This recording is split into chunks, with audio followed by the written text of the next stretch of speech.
एक प्रेमी जो अपने प्यार को पाने के लिए समय का सफर तय करता है। आज की कहानी बहुत की मनोरंजक है। कथा कुंज प्रस्तुत करता है प्यार की टाइमलाइन। अयान एक प्रतिभाशाली वैज्ञानिक था, लेकिन उसकी जिंदगी में सिया के जाने के बाद से कुछ भी सामान्य नहीं था। सिया उसकी जिंदगी का प्यार थी। दोनों कॉलेज के दिनों से साथ थे और हर छोटी बड़ी खुशी दुख में एक दूसरे का साथ देते थे। पर सिया के परिवार ने उसकी शादी किसी और से तय कर दी। अयान ने सिया को रोकने की कोशिश की, पर परिवार का दबाव इतना था कि सिया ने मजबूर होकर रिश्ते को खत्म कर दिया। सिया के जाने के बाद अयान पूरी तरह टूट चुका था। उसका हर दिन सिया की यादों में गुजरता, लेकिन उसके दिल में एक आस जिंदा थी। अगर समय को वापस ले जाया जा सके तो वह अपनी गलतियों को सुधार सकता है। इसी सोच ने उसे टाइम मशीन बनाने के लिए प्रेरित किया।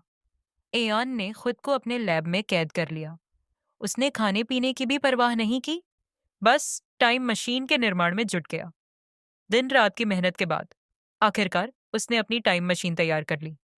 जब मशीन का आखिरी पुर्जा उसने जोड़ा तो उसे यकीन नहीं हुआ कि उसका सपना सच हो सकता है। मशीन तैयार थी और उसका एकमात्र लक्ष्य था सिया को वापस पाना। अयान ने मशीन चालू की और सीधा 5 साल पहले पहुंच गया। वह उसी पार्क में था जहां वह और सिया पहली बार मिले थे। उसने देखा कि अतीत का अयान और सिया बेंच पर बैठे बातें कर रहे हैं। उसकी आंखों में आंसू आ गए। उसने कोशिश की कि अतीत के अयान को चेतावनी दे, पर वह अपनी बात पहुंचा नहीं पा रहा था। कई बार कोशिश करने के बाद भी वह असफल रहा, लेकिन अयान ने हार नहीं मानी। अयान ने एक तरकीब निकाली। उसने अपने पुराने घर में एक चिट्ठी छुपाने का फैसला किया।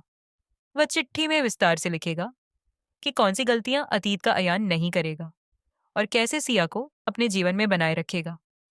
उसने चिट्ठी लिखी और अपनी पुरानी किताबों में छुपा दी।